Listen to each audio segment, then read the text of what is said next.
Hello everyone, good morning and a very warm welcome to our webinar today, Spring Clean Your Payroll.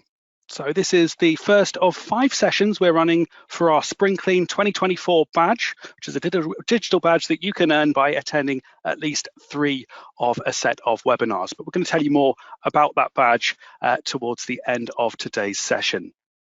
So my name is Duncan, I'm one of your presenters, and as you can see, I am joined by my colleague Alice, who will be co-presenting alongside me today. Now, Alice is going to return later on to take us through some of the sections of the webinar. Let's now take a look at what we're going to cover in the webinar today. So in this Spring Clean webinar, Alice is going to start things off by showing you how to tidy your employee list. So this is all around criteria settings, allowing you to show and hide employees, and also how to set up and manage employee groups. She's then going to take us through decluttering pay elements. So we're going to show you some tips and tricks on how to tidy up your pay elements and to delete those that are no longer needed. I'm then going to come back and take you through a couple of small tasks that are best done at the start of the new tax year. So in our section New Year New, we're going to look at new NI rates, how to change director statuses and pay frequencies. And I'm going to finish with a section on looking after your payroll data, which is all about making sure that you've got safe and secure backups and running the optimize option to keep your data in the best possible shape. We're then going to run through the further support that's available, and we'll try and stick around at the end just to give you the chance to read through the questions and answers and to copy and paste those that you want to take away with you. So that's what we've got lined up, plenty to cover today. And I'm now going to hand over to Alice, who's going to take us through tidying your employee list. So over to you, Alice. Thank you very much, Duncan. So let's move on to this first section then. So as Duncan said, it's all about tidying up your employee list. So using the criteria to change which employees you can see, filtering employees in the outline, and a little look at employee groups too, if that's something that you'd want to set up.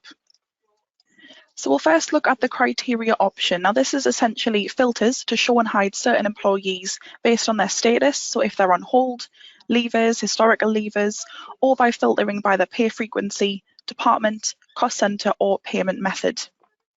These criteria settings then filter through to the outline as well, which is found to the left of the employee list. So in this section, we'll look at how to use both the criteria and the outline. So let's bring the slides down. I'll quickly show you those ones now. And we'll bring up payroll. And here you can see my company. So I've got a few different pay frequencies. I've got some monthly staff, some weekly staff as well. I also have those employees set up in departments. I've got an employee on hold, and I've also got somebody who I've just made a leaver as well. So I'm going to click on criteria first, and you should recognise that from the slide which I've just shown you. At the top, we've got some filters. So here you can decide how you would like the outline to filter your employees, which I will come back to a little bit later. Underneath, you've got some tick boxes, and these allow you to choose which pay frequencies or payment methods of employees are shown in the outline too. And at the bottom, we can also exclude employees based on their status. So if they're on hold, if they're current year leavers, so that's anyone who's left this tax year, this tax year, anyone who's on holiday, and then historical leavers, which is anyone who's left last tax year or on a previous one. And by default, this is set to hide historical leavers as well. Now, if you do want to get their records back, maybe you just need to check something. All you would need to do is untick the tick box from in here, click OK, and in this case, that's my historical leavers now back in my employee list. So I can see employee number 4 is a historical leaver. They left on the 27th of October 2023. Now, people like to use the criteria to tidy up their employee list and maybe only show those who are still employed and still getting paid. So just to show you how to do that, I can open up the criteria again. And if I actually select all 4 of these boxes at the bottom, so I'm going to exclude all of these statuses. When I click OK, I'm now left with a list of my employees, so they're all still employed, they're all still getting paid as well. So all of their statuses there are set to OK. So if you do have a lot of leavers, this will be really good just to keep the employee list nice and tidy. Now I'm just going to set that back to the default criteria which is historical leavers, and I'll click OK. So that was a little bit on the criteria. I do just want to move on to the outline section as well, which you can see just to the left of my employee list. Now, if you can't see this, you can use the outline icon here to toggle that on and off. You can also find that in the view menu and clicking on outline. So that's going to do the same thing there. Now the outline has a structure under the all employees section. So if I just click on this little plus symbol, we can see pay frequencies in there. So these filters are controlled by the filters which you've set up in the criteria settings, which is that window that I've just showed you a little bit earlier. And it's normally filtered by pay frequency first. So I've got fortnightly, 4 weekly, I've got my monthly employees filtered and my weekly ones too. And I can break that down a little bit further as well by just clicking the plus symbol next to the pay frequency. And we can see a second filter in there, which in this case is filtered by departments. So I've got sales, service, directors, it's any that I've set up basically. So as we see here, it first filters by pay frequency and then by department, which is actually what we've specified in the criteria settings. But I can control these filters. So if I prefer to process my payroll in a different way, or I would just prefer to see different filters there, I can actually choose from this drop-down which filters I would like. So in this example, I am going to swap it round. So I'll do department first of all. And I am then going to do payment period. But I would just like to show you that if you did select payment method, you also get the option now to choose which pay methods are going to be included in those filters. So you have the option there just to tick those. So I'll switch that back to payment method. I've got the option of choosing which pay frequencies are included, and I'm going to click OK. And straight away in the outline, we can see those changes reflected. So I've got the departments first, and if I just break those up a little bit more, we've then got the pay frequency. So it all depends on how you process payroll. If you process a department at a time, for example, this way around is probably going to be better for you. Or if you process by pay frequency, so you might do monthly first, then you might do your weekly stuff, for example, the default filter is probably best for you. So I will set this back to the default for me. So that's by pay period and then by department. Now also in the criteria, if like me, you actually have nobody who's fortnightly or 4 weekly, I can untick the box next to them. So these pay frequencies aren't included in the timeline, and it'll just keep that a little bit tidier so that there's no empty folders there. So when I click OK, I can see those changes in the outline, and now I actually only have those monthly and weekly folders. So just to recap on the criteria and the outline there. So at the top, you've got filters. So these pull through to the outline, and you can specify how you would like the outline to filter your employees. You then have some tick boxes in the middle, so you can untick certain pay frequencies or payment methods that you don't need in the outline. So for example, for me, I only have monthly and weekly employees, so I could untick fortnightly and 4 weekly just to keep that little bit more tidy. And then at the bottom, you've got the option to exclude certain employees based on their status. And by default, that is set to historical leavers being hidden. So that was the criteria and the outline. Now I would just like to show you employee groups as well. So these groups can be set up and used to process or report on different sets of employees, and you can decide which employees are in which groups. The key difference between employee groups and departments or cost centres is that with employee groups, you can assign employees to multiple if you wish, whereas a department or cost centre, it's only the one. And a few examples of employee groups that you could make, maybe full-time or part-time workers, or for example, employees on a cycle to work scheme, or employees who earn a little bit more on top of their normal wage, maybe from a travel allowance or something. So it allows you to create bespoke groups to see the employees and be able to add that extra pay to them or run reports for them without worrying about other employees accidentally being selected. Now, if you do want to set up employee groups, these will then appear in the outline, as you can see on that screenshot. And I'm just going to show you now how to set up an employee group. So back to payroll. And to set up an employee group, you'll either go to the desktop tasks, just in the bottom left, and click on New Employee Group, or you can right-click on the outline, select New Employee Group, and you'll be prompted to pop in a description for this. So my first group I'm going to call full-time. This will be for my full-time workers. And you'll notice I also have the option to specify if I'd like this group available to all users, or just, for example, the user that I'm logged in as. So I am going to make that available to everyone, and I'll click OK. So now that that group is set up, we can see that in the outline. Now, although it is set up, there's actually nobody assigned to it just yet. But before I do assign any employees to the group, I am going to create another one for my part-time workers. So again, that's right-clicking on the outline, clicking on New Employee Group, and I'm going to call that part-time, and click OK. So now to actually assign employees to these new groups, I'm going to go back to all employees just at the top of the outline so I can see everybody in my employee list. I'm going to highlight the relevant employees that I'd like to add to the list, right-click, select Assign to Group, and you've then got the option of choosing out of the groups that you've selected. So I'll add those employees to the full-time group. And what I'm going to do now is just swap my selection, which has now highlighted my part-time employees.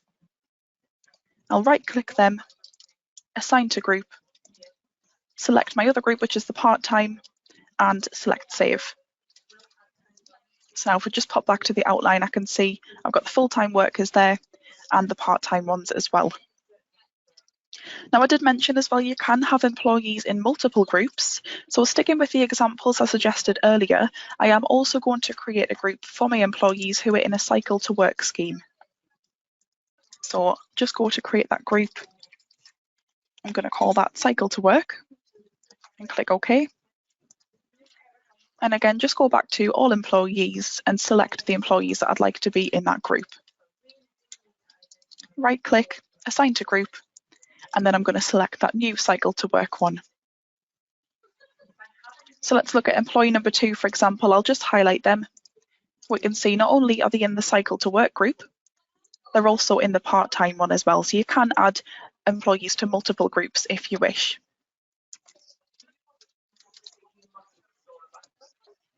So just to recap there on employee groups, totally personal preference how you use these, of course. It does depend on what your company does and how you process payroll, but they're a great way of just keeping that little bit more organised with your employees. So you'll right click on the outline, you'll go to New Employee Group, you'll name the group, specify if you'd like it available to all users, and that'll then be available to select in the outline. You'll then select the employees you'd like to assign to the group, right click, Assign to Group, and that's them in there now.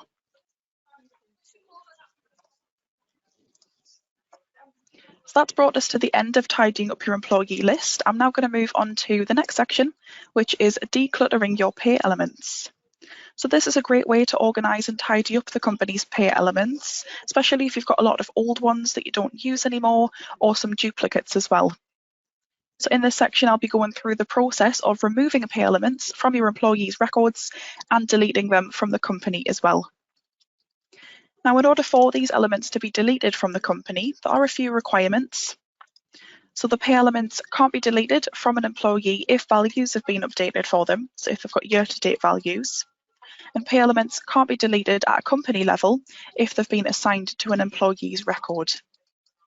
And a little top tip as well, so similar to making an employee a director or changing the pay frequency of an employee, the beginning of the tax year is also the best time to delete pay elements, as there'll be no year-to-date values attached to them just yet.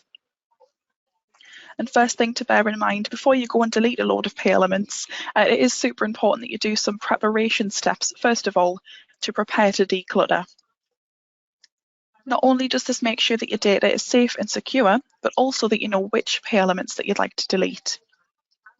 So step 1 on the preparation steps there, of course, is to back up your payroll data. Step 2 is to clear the criteria so that no employees are excluded. And doing this means that the global change in the next steps you'll be doing can pick up all of the employees, past and present, who may need a pay element removing from their record. And then step 3, me and Duncan have some reports that we'd recommend that you print or save, and also make sure that you've got any other reports from previous periods that you may need as well. So 3 preparation steps there. Let me just turn my camera off again and we'll go and demonstrate those. So that first one was to take a backup of my payroll data, and that's just from File and Backup. So click through the backup wizard there. I'm just going to leave the default files highlighted, and I'm actually going to call this Pay Element Declutter, just so I know exactly what that is. And I'll click Next and Finish. There we go. I'm then going to make sure that all of my employees are in view, and that includes current year and historical leavers. So for this, I'm going to open up my criteria window again.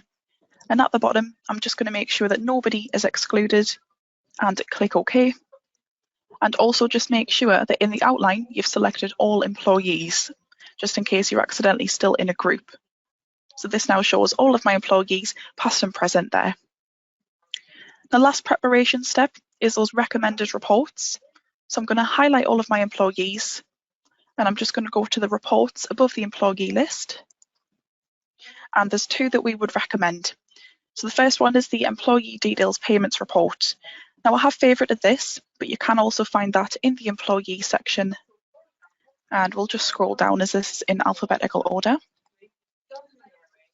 And here it is. So the Employee Details Payments Report. I'll preview this for you. Go. And I would advise that you either print or export this report, so you can save it to your computer if you'd need. But this is a really great report. So it's a summary of each employee and also the pay elements that are assigned to them. So we've got employee number 1, 2, 3, etc. We know which pay elements are assigned to them. We also know what the pay reference number of that pay element is, which is going to be really handy if you've got duplicate pay elements like me, or a lot of pay elements in general, so you know exactly which one's which. So I could use this report to check through my other employees as well and judge which elements I'd like to remove. So that's the Employee Details Payments Report. We'd also recommend the company payment types, which is just in the company section. And if I scroll down, that's this report here. So I'll preview this. And this is going to produce a list of all of the pay elements that you've got set up in the company, along with all of their settings as well, so you know exactly what the payment is subject to. It's great, it shows you what each pay element settings are and exactly how they're set up.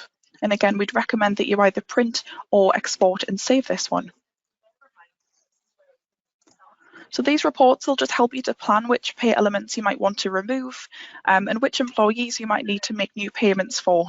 So definitely print or save those, along with any other reports that you might need from any previous periods. So they're the preparation steps there. And once you have done those preparation steps, you'll be able to move on to actually removing and deleting those pay elements. So let me get those steps up now.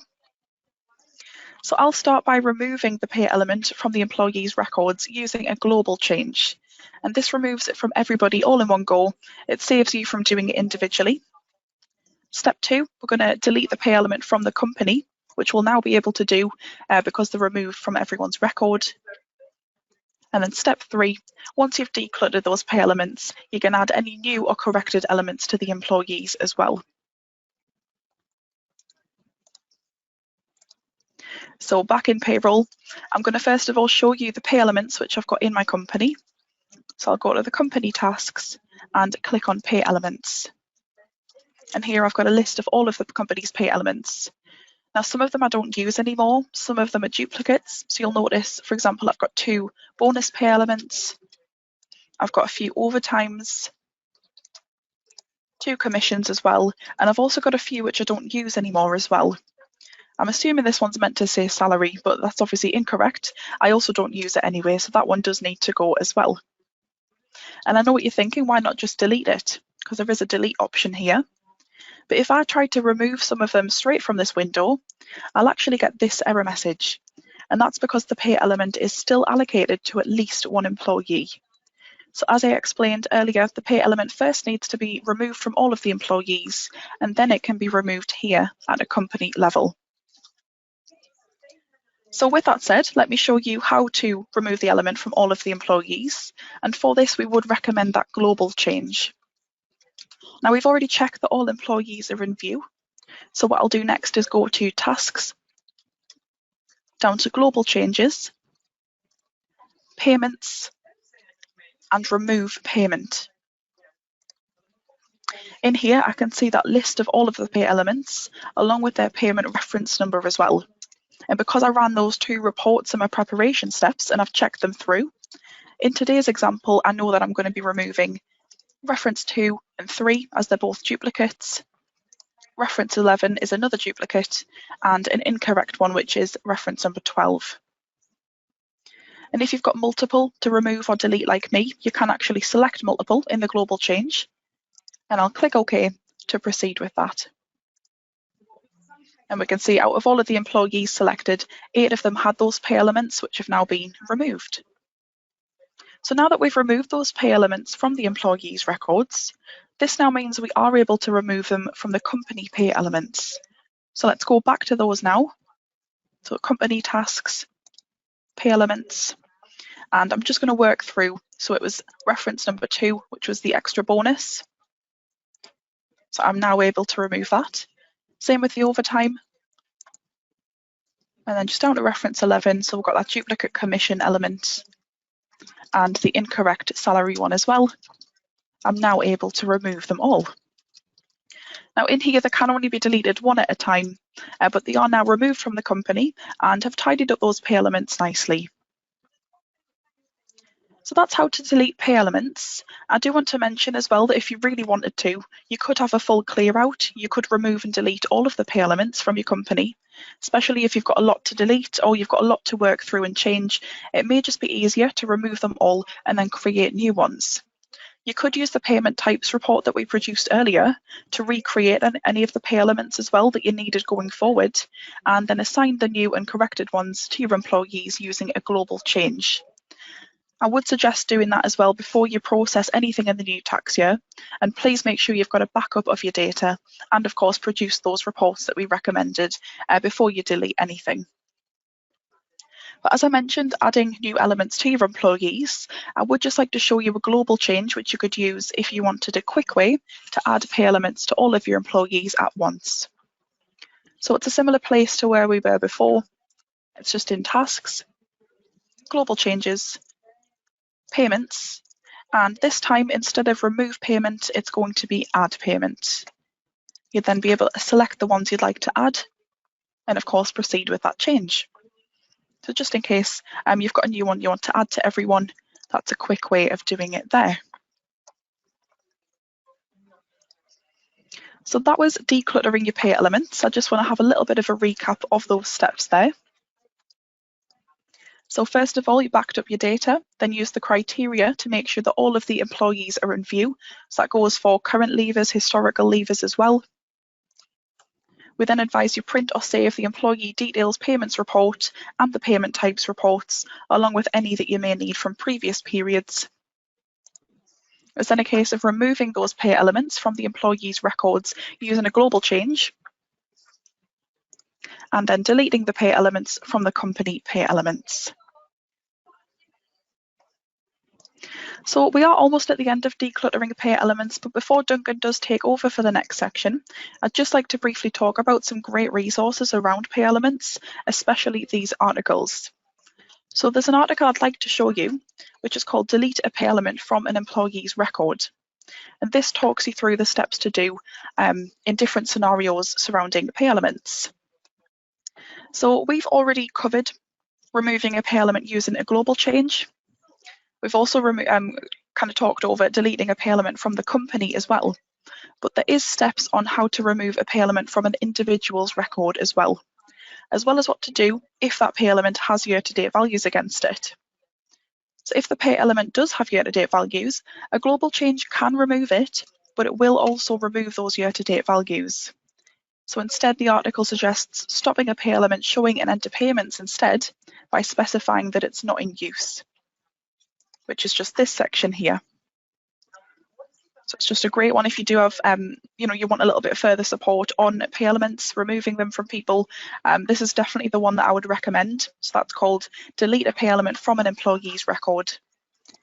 I have also linked a few more as well, so how to allocate and reorder pay elements, which is also possible, and a little bit more on the global changes on payments as well. So that was decluttering your pay elements, and that has brought us to the end of that section. So it's now over to Duncan for the next part of the webinar.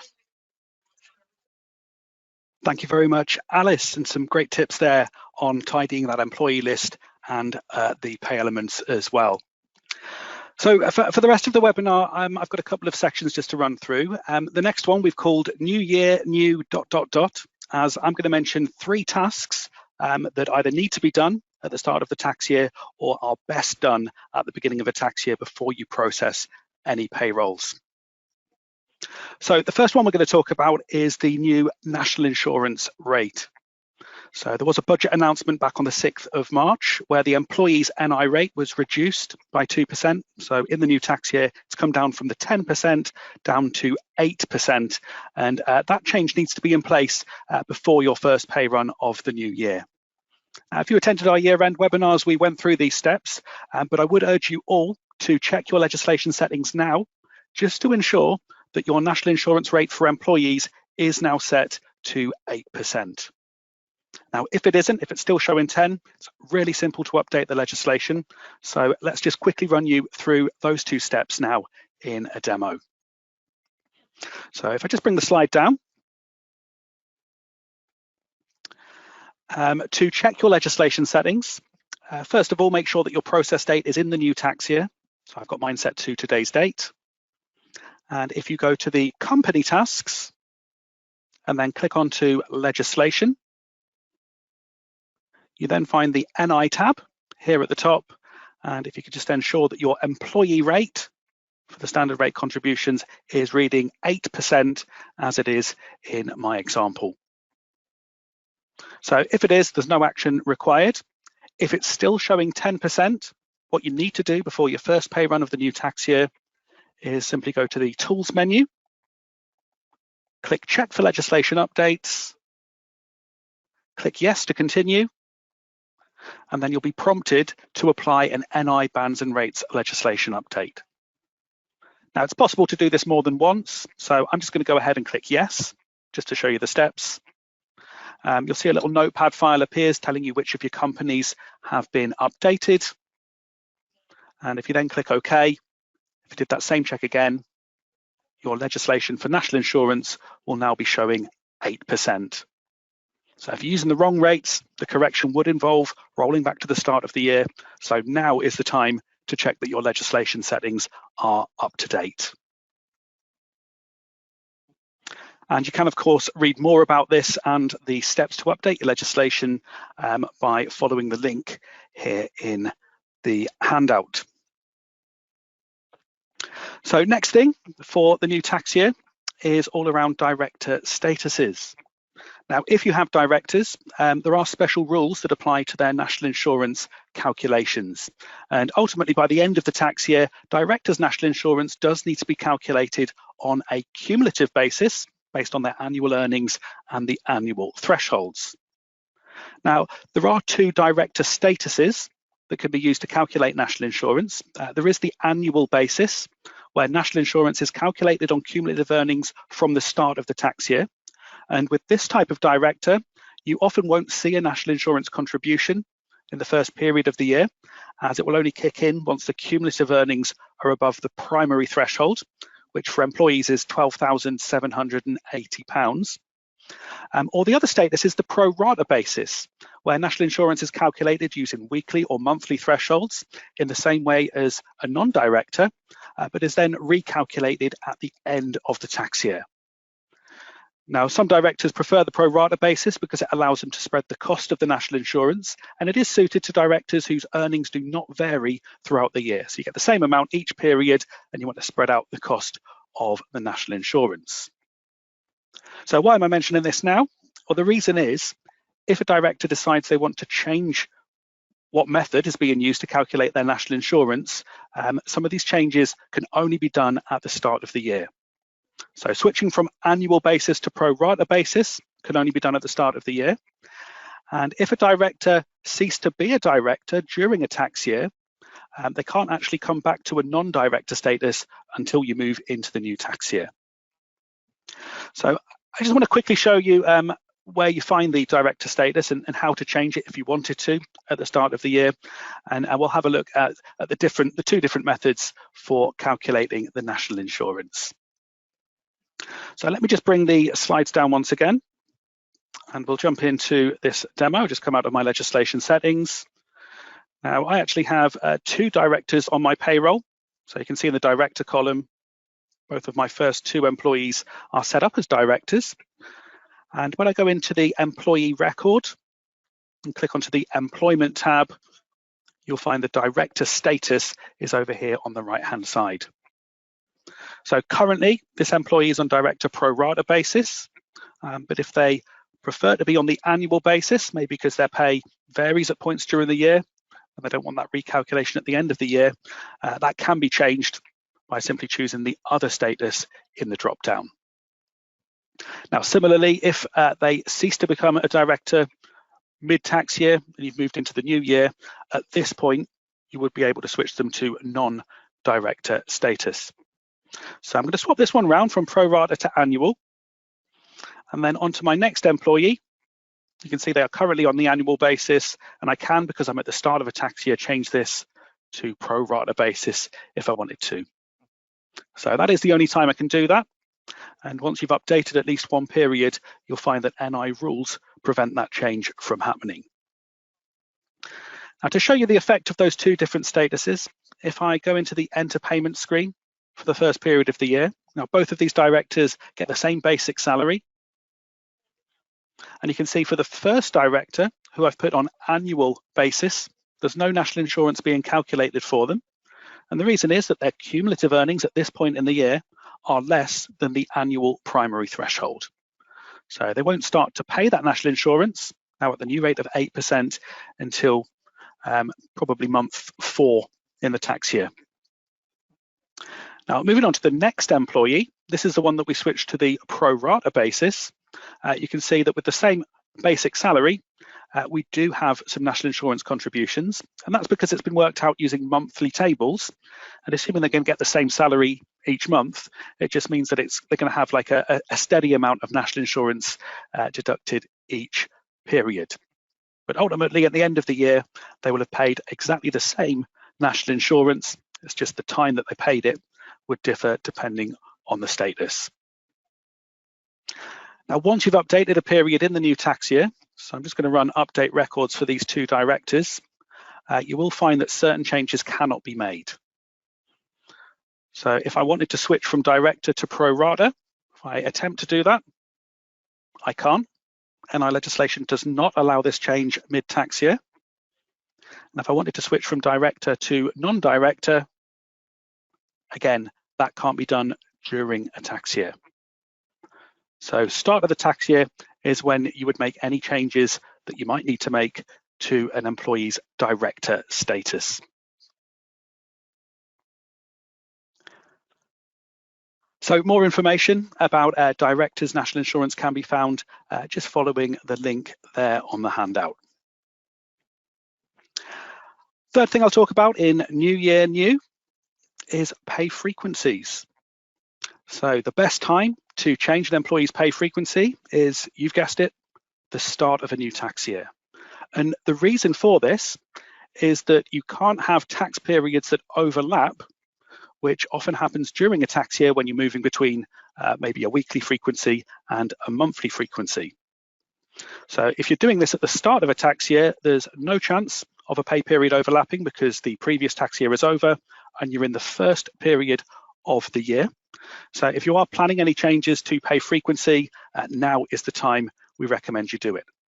That's not to say it can't be done mid-year. It's just there are a few complications in terms of overlapping pay periods.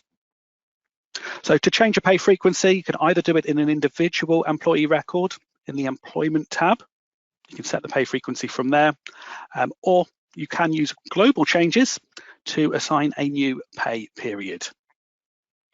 So I just want to show you where those two options are. So let's just jump back to the demo once again. So if I just open my outline structure, you'll see that I have got monthly and weekly employees. So let's say we have a weekly employee that is going to be switching to monthly. If it's just an individual, I can go into the employee record.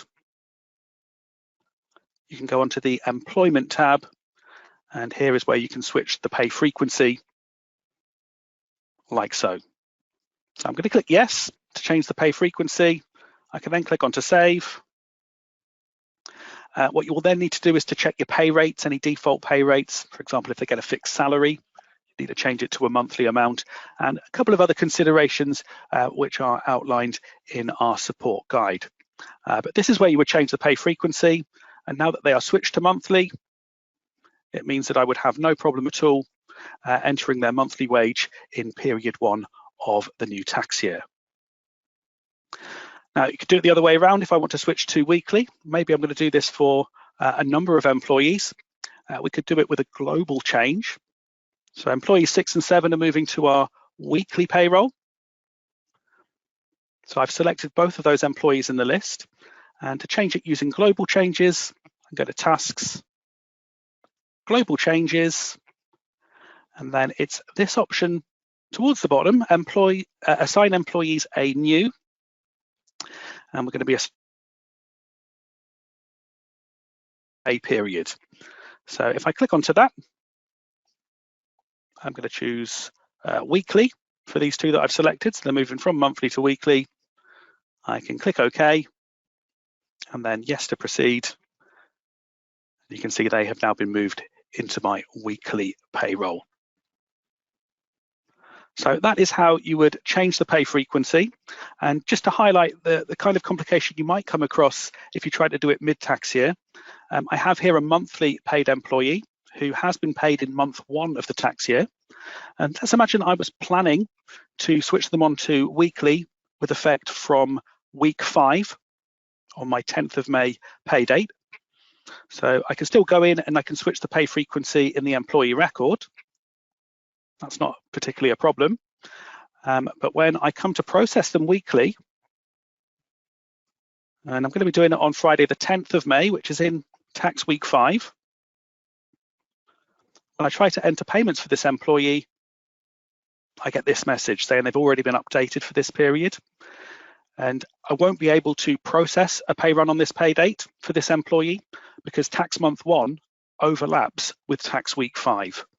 So I'll get stuck in a loop where the employee is either being deselected, or if I click onto no, it goes no further. So that is one of the reasons why the start of the tax year is the very best time to make any changes to pay frequency. So a quick reminder of those steps there. And if you read the guide, that gives you more information on how you do this, whether it's lengthening a pay frequency or shortening. So that's it for New Year New. Last section of the webinar is a little bit of best practice and guidance on looking after your payroll data. So your payroll data is very important, and it is important that if something went wrong with your payroll system, with your computer, you have a way of retrieving that data. And we're going to be talking about taking backups, which we recommend that you do at various points in your pay run, and also a little data management tool that we call Optimize, which does some database maintenance on your payroll and keeps the data in the best possible condition. So we're going to start with Optimize. You may have seen this option at the point you log into a payroll. So in the company list, before you log into a payroll, you have the option of optimizing it. So this runs a database utility. It tidies up the data, it fixes any minor corruption that's detected, and it is recommended that you do this on a fairly regular basis, and especially when you know that there might be an upgrade coming up soon. If we've told you that we're releasing an update, just to keep your data in the best possible shape, and it can also reduce the size of your backups. So it is really simple to do. I will quickly show you in the demo. So if I just bring the slide down once again, you find it from the Open Company screen. So that's what you see when you first open Sage Payroll. But it is worth mentioning you can't optimize a company you're currently logged into. So if I wanted to optimize this company, I need to close and reopen. But if it's another company in my list that I'm not logged into, I can simply select it. I can click the Optimize button. It'll do that database maintenance in the background, and then I get confirmation that the data has been optimized. So it's something to build into any kind of housekeeping routines that you might have. Do it periodically, particularly if there is an update coming up. So that is your optimize option. And the other thing I want to talk about, so that is designed to sort of prevent errors in your data, but we do need to look at the worst case scenario, what happens if there is damage to your data and you need to recover it. And this is where an efficient backup routine will really come into play. So backups can be taken at any time from the File menu within your payroll, just by running through the backup wizard. But you will also notice that you are prompted to take backups at various stages of your pay run. So for example, if you update the records, when you update the records, you'll see there's a backup prompt there. So at the point that you've checked all of the information that you've entered, you've spent the time entering the payments, you've checked your reports, that's a perfect time to take what we would call a pre-update backup. If you use our pensions module and you're going into a pension assessment, because that could make changes to pension statuses, you are prompted to back up at that point. So again, we recommend that you do so. And you'll notice each time you close the program, you'll be asked if you want to back up your data files. So plenty of reminders. And if you've been on any of our other webinars, we are big fans of backing up. Now, when you go through the backup wizard, by standard, the files selected will be backed up, which will be data files, RTI, pension data, etc. It doesn't automatically include any report files because that significantly increases the size of the backup. But if you do have any customized reports, it is worthwhile backing up the report files from time to time, especially if you know you've made a change to a custom report. But day-to-day backups, you'd be good just backing up the files suggested in the backup wizard. The other top tip is to make sure that you would be able to access that backup file if anything went wrong with your computer. So just don't simply save them to the hard drive of your PC, because if the PC fails, the hard drive corrupts, that's all your backups gone. You can consider backing them up to an external drive, or copying your backup files to an external drive, or even cloud storage, things like OneDrive, Google Drive, etc. For those of you that are not familiar with the backup wizard, we will give you a quick demo just to finish off the webinar. So just jumping back to the demo now. I'm logged into a payroll and I'm going to take the backup from the File menu. So I'd click onto File and then Backup, which takes me into the backup wizard, and it displays the dates and times of previous backups. You'd click onto Next, and this is where you can choose the file types you want to back up. And like I say, these three in the middle wouldn't need to be backed up every time. It's only if you ever make a change to any customized reports or layouts. So I'm going to click onto Next. And then from this step here, we can control where the backup is saved. So if I click onto Browse, I have my own payroll backups folder, which is actually also backed up to OneDrive. And you can see that I've got my own naming convention where I've got the pay date of my payroll and I've labeled it pre or post update. So this keeps you organized. You can come up with your own system. And I know that for each of these dates, I have points I could restore back to if I needed to. So you can change the file name from here. I'm just going to call this Duncan's Backup. We click onto Save, and then to complete the backup wizard, it is Next, and then Finish. So that is backed up pretty quickly for me. I'm then going to click OK, and that is how you take a backup.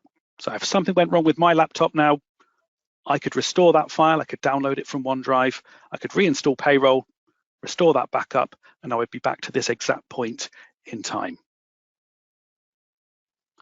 So that is just a few quick tips on looking after your data, run the optimize from time to time, and take your backups on a regular basis. So pre-update, post-update, and whenever you're making any major changes. And that is it from me. But I'm going to now hand over to Alice, who's going to run us through some of the further support. So over to you, Alice. Thanks again, Duncan. Yeah, so finishing off with some further support then. We've got loads of great support out there, including some more webinars this month actually, included in that Payroll Spring Clean badge which we mentioned. So we're running a few dates for each of these topics on the screen. So obviously you've attended Spring Clean Your Payroll today. We also have minimum wage check, online pay slips, report favourites and selections, and the HMRC secure mailbox as well. And if you attend at least 3 out of the 5, you will earn a free digital badge. So if you are interested in more webinars, definitely go to sage.co.uk/webinars or click the link on the handout here and get registered for them. We also have our help centre, so all of the articles which we've linked in the handout today have come from here. You can search the knowledge base, you can access the support guides, demonstration videos and recordings of our webinars, and should you need to, you can also get in touch and contact the experts. We've also got Sage University as well. So here you can set up a free account. You can access e-learning, bite-sized learning, as well as earn product certification as well. So it's a great way to expand your knowledge on Sage 50 Payroll and other Sage products too. So just a handful of the amazing support that we have got out there, but that has officially brought us to the end of our webinar on spring cleaning your payroll. So thank you so much for your time this morning. We are just going to bring Duncan back to quickly start wrapping things up as well. So we're going to wrap things up from this side. As I say, we will keep the webinar open a few more minutes just to send some more questions, answers to your questions out. I do hope that you found the session useful today, and we very much look forward to seeing you on some of our other spring clean webinars before the end of the month. So from myself and Alice, it's goodbye for now, and we'll see you on the next one.